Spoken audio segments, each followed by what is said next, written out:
Ito na yung roller bender natin ka DIY.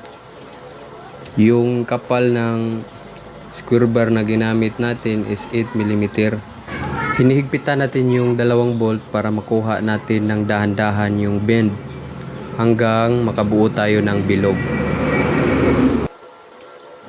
Pagkatapos natin mahigpitan yung dalawang bolt is kailangan nating paikutin yung roller para yung in-adjust natin na bend sa isang area is mag-equal sa buong length ng square bar natin.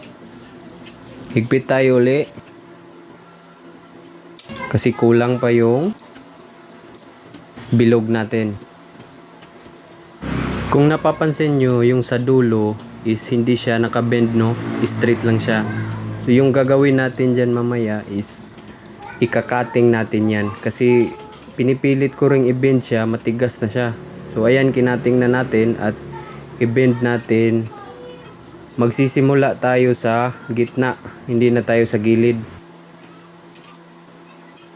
Higpitan ko ulit yung dalawang bolt at ikutin natin yung roller.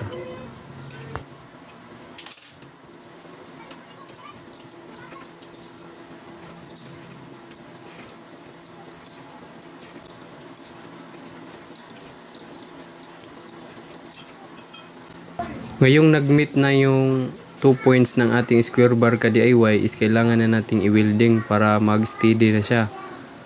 At ikutin natin uli yung roller para mag-equal yung bend sa lahat ng sides ng ating bilog. After natin ma-welding ka DIY is detachable lang yung isang roller natin.